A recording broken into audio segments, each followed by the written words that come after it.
Welcome back to another issue. I'm BC Boy. I'm Table. I'm Red. It is I, Shino Brando, and in today's issue, we hold celebration.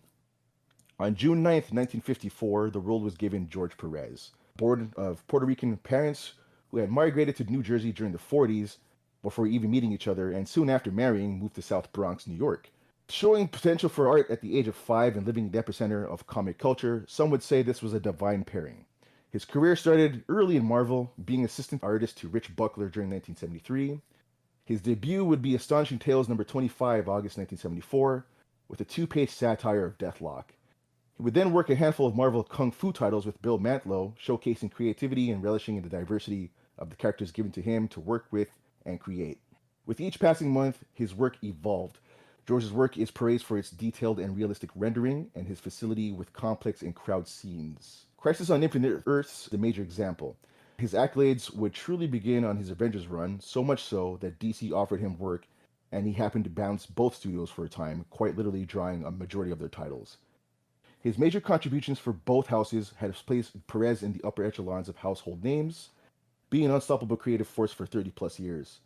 Unfortunately, George announced retirement in early 2019 due to complications from various health issues, and on December 7th, 2021, he revealed on his social media that on November 29th of the same year, after having undergone major surgery, he was diagnosed with inoperable pancreatic cancer, choosing to no longer pursue treatment. The world will lose a gem sooner than we like as of 2022.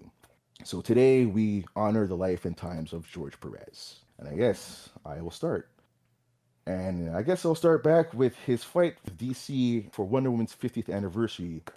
Perez played a key role in rebooting Wonder Woman back in 1987. He was working with Greg Potter and editor Janice Race, who were trying to build new concepts for Wonder Woman for many months with just no advantage, no leeway. So George just kind of joined in on the fun, and he was inspired by both John Byrne's reboot of Superman and Frank Miller's reboot of Batman.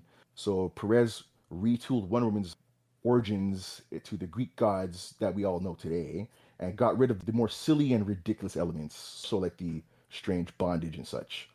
You see, there was like a 20-year period in which Wonder Woman was damsel or underused or didn't even have a speaking line in the entire book. She was just there, as Table sometimes says, the sexy lamp. No. Yeah, unfortunately. So if she did speak, she would just be mean for no reason other than just to sneak diss anybody. So George would first start working with Greg Potter and then Len Wein, but then would eventually take over the title himself. So given this opportunity and having love for the character, George had worked up a storyline in which would lead right into Diana's 50th anniversary. So the end of the plot culminated with the storyline War of the Gods. Unfortunately, George was running into editorial problems with DC, as they were just not doing enough to even push the promo. Like, they were even bothering with the storyline. They didn't care about Wonder Woman. They were just focused on the other two guys.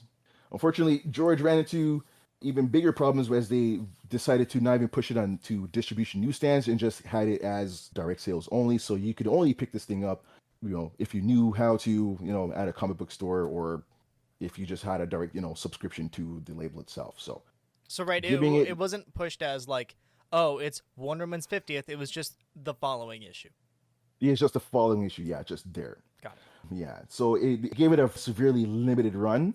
So for those who would, walk by the newsstands and just grab a comic here and there, you can grab your everyday Superman, your everyday Batman, but like they just strictly took hers out of that circulation, just kept it just very, very limited. So unfortunate. And it only ran for 4 issues, which I think he wanted to go a bit longer, but because of editorial problems, I think he shortened the storyline. From what I read from the synopsis of the storyline, I'm not even sure why they even cut it that short, or did they give it exposure, because it's pretty good. So I'm not going to get into it. Suggest you guys look it up. You will be shocked at giant plot that they just kind of overlooked. It's really weird. So George was one of, if not the only male fighting for Wonder Woman's recognition. And so after the War of the Gods kind of wrapped up, he went back to regular Wonder Woman issues. And so for his final issue, George had planned to marry both Steve Trevor and Etta Candy. Unfortunately, in an underhanded move, DC decided to not only pass the title to another writer, William Messner Loebs, but have Messner Loebs write the final issue instead, which was George's hard work. To give you an scope, he had worked on this plot line from his initial drop into the title, so about 1987, and he was going to wrap it up in about 1991. So nearly 5 years, right?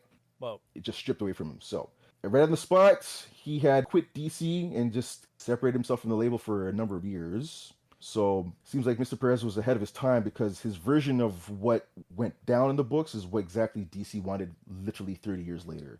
It was only back in 2006 that Perez would walk the halls of DC and return to work for them, where he'd work on Infinite Crisis and Final Crisis, resulting in contributing to pretty much every chapter of DC's Crisis trilogy.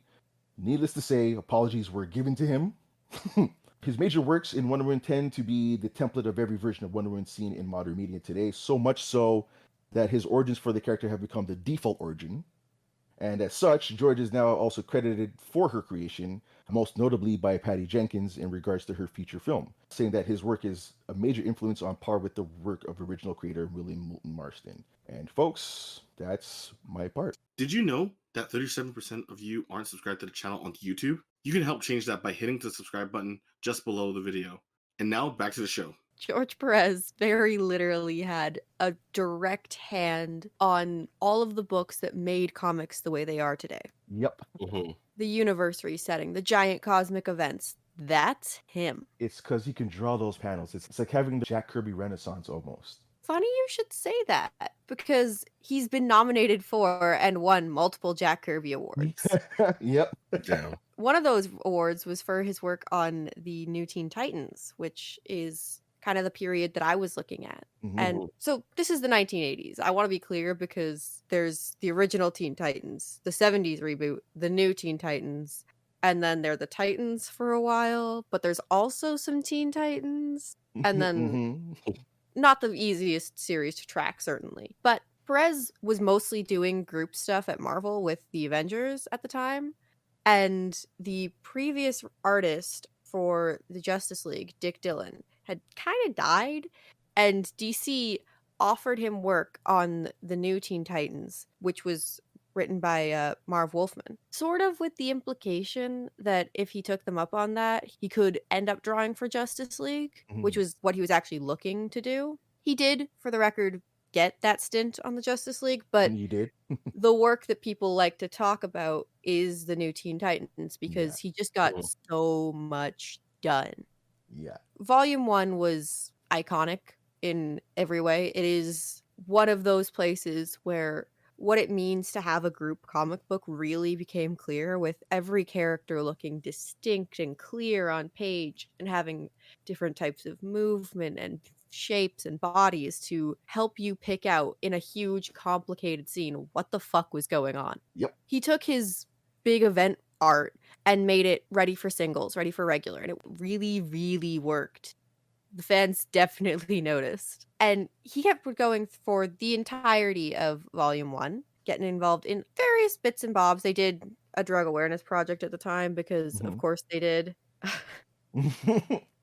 But nothing is perfect. The big thing of the period was that although Perez was mostly the artist, he and Wolfman actually just hung out a bunch. Yeah. Where they'd like go for lunch and they'd spend a few hours talking through some ideas, and then they'd go home and start working on it. So this was obviously, you know, I'm no industry wizard. I don't know the details of that. But being able to just casually spend time with your coworkers, be directly involved in the creative process, even outside of the workroom, and then having the passion to take that home and get right on it, that tells you a lot about his approach to his work. Creative force, man.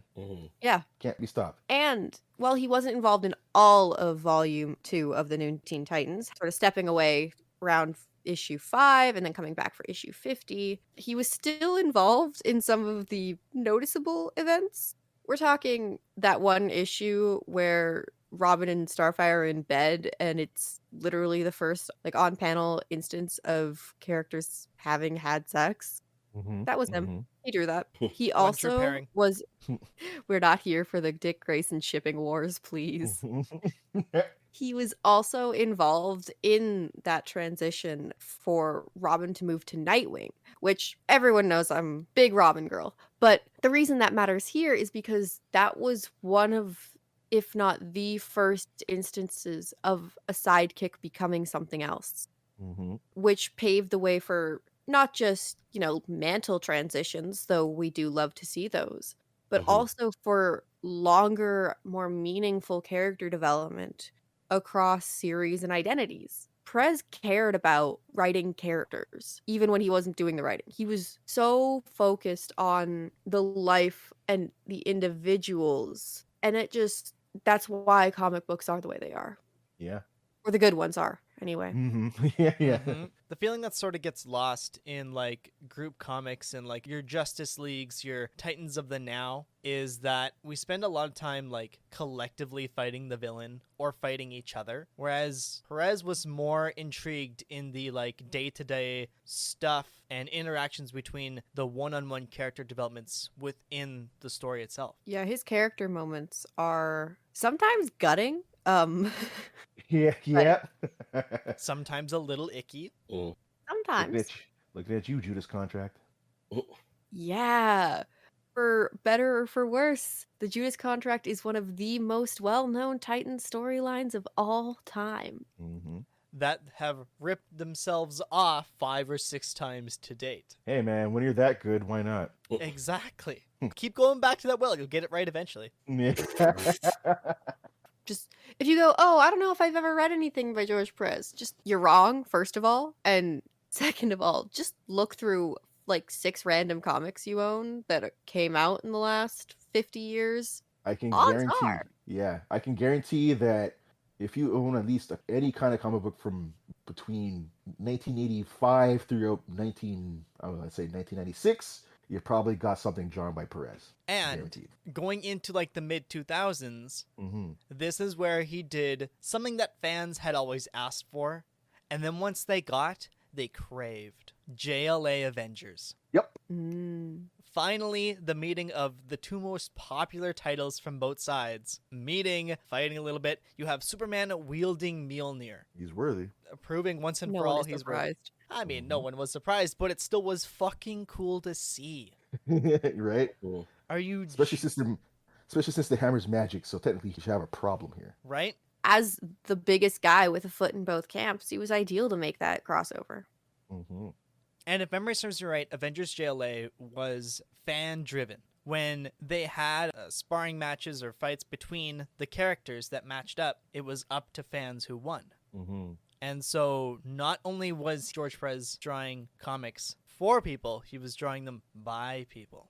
That's the kind of fan engagement that even back in the day where they had the back portion of the book where they had just direct responses to letters that basically never shows up in any issues in the modern day. Like, that's another level of fan engagement. Where I want to sort of navigate is the latter half of Mr. Perez's life. Through his many touching of every comic you've probably ever read in some way, shape, or form, he found himself in his elder years. And so being there times get a little bit hard.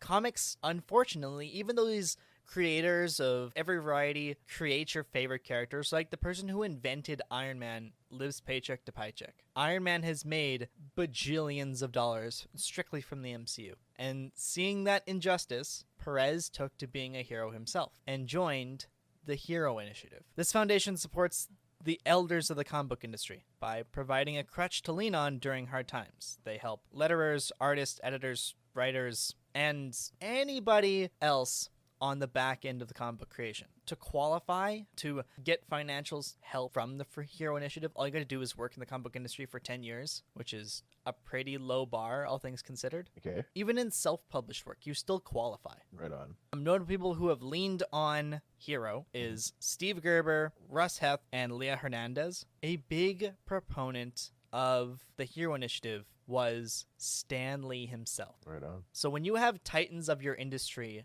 touting this as, hey, creators need to get paid for their work in royalties and all of that stuff, which is part of a bigger conversation. Marvel and DC need to be on board with this. When you have Stan Lee, when you have George Perez, we have Joe Quesada, who used to be editor-in-chief of Marvel Comics themselves, you have an organization that knows exactly who they're helping. Stan Lee has gone on to say that everyone deserves a golden age. And as the creators of our favorite characters get to their elder years, they need the support. And so as of the recording of this episode, we donated $100 to this organization. Thank you, Red. If you'd like to join us in supporting George's work and helping the creators who unfortunately live paycheck to paycheck, the link is in our description and will be on all of our social media on the posting of this episode. These people have given a lot of their lives to creating stuff for people like us. Very least we can do is make sure that it sucks a little bit less to do so. Yeah, excellent. Mr. Perez is not gone quite yet, though.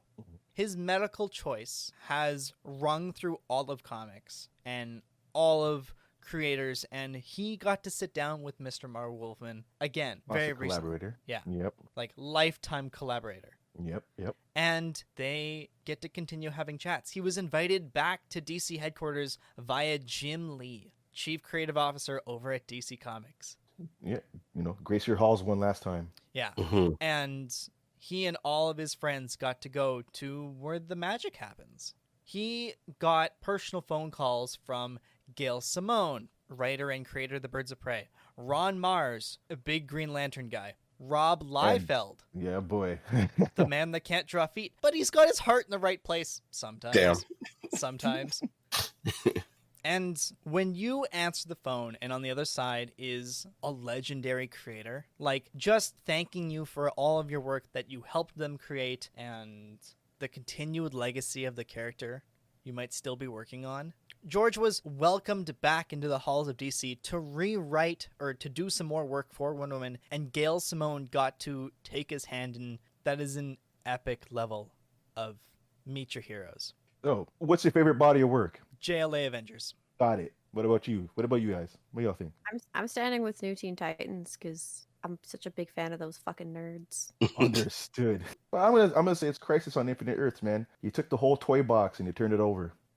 Right? Talk about an event that changed history. DC relies now on every 5 or so years rebooting the whole shit. Based on that template. Based on that template. We've gone over all the crises. Anyone after doesn't hold a candle to Crisis on Infinite Earths.